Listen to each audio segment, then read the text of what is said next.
ಈ ಸುತ್ತು ತಂತ್ರಾಂಶದಲ್ಲಿ ಡಾಂಗಲ್ನ ರಿಜಿಸ್ಟರ್ ಮಾಡೋದ್ರ ಬಗ್ಗೆ ಹೇಳ್ಕೊಡ್ತೀನಿ. ಫಸ್ಟು ನಿಮ್ಮ ಲಾಗಿನ್ ಐಡಿ ಹಾಕ್ಕೊಳ್ಳಿ, ಹಾಗೆ ಪಾಸ್ವರ್ಡ್ನ ಹಾಕ್ಕೊಳ್ಳಿ.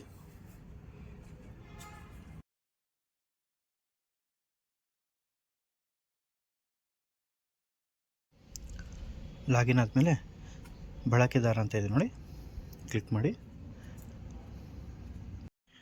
ನೇಮ್ನ ಒಂದ್ಸಲ ಚೆಕ್ ಮಾಡ್ಕೊಳ್ಳಿ, ಡಾಂಗಲಲ್ಲಿ ಇರೋ ಥರನೇ ಇದೆ ಅಂತ ಹೇಳ್ಬಿಟ್ಟು.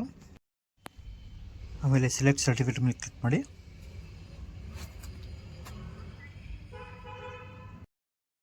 ಇದರಲ್ಲಿ ಈ ಥರ ಶೋ ಆಗುತ್ತೆ. ಇದರಲ್ಲಿ ಡೇಟ್ ಸೆಲೆಕ್ಟ್ ಮಾಡ್ಕೊಳ್ಳಿ ಫಸ್ಟು. ಇದರಲ್ಲೇ ಕ್ಯಾಲೆಂಡರ್ ಆಪ್ಷನ್ ಇರುತ್ತೆ, ಅದೇ ಡೇಟ್ನ ಸೆಲೆಕ್ಟ್ ಮಾಡ್ಕೊಳ್ಳಿ. ಡೇಟ್ ಫಾರ್ಮೇಟ್ ಚೇಂಜ್ ಆಗಬೇಕು, ಹಾಗಾಗಿ ಫ್ರಮ್ ಡೇಟು ಮತ್ತು ಟು ಡೇಟು ಅಂದರೆ ಸರ್ಟಿಫಿಕೇಟು ಯಾವಾಗಲಿಂದ ಸ್ಟಾರ್ಟ್ ಆಗಿದೆ ಮತ್ತು ಯಾವಾಗ ಎಂಡ್ ಆಗುತ್ತೆ ಅಂತ ಹೇಳ್ಬಿಟ್ಟು ಇರುತ್ತೆ. ಕೊಟ್ಬಿಟ್ಟು ಸೇವ್ ಕೊಡಿ. ಸೇವ್ ಆದಮೇಲೆ ವೆರಿಫೈ ದ DSC ಅಂತ ಇರುತ್ತೆ, ಅದನ್ನು ಕ್ಲಿಕ್ ಮಾಡಿ.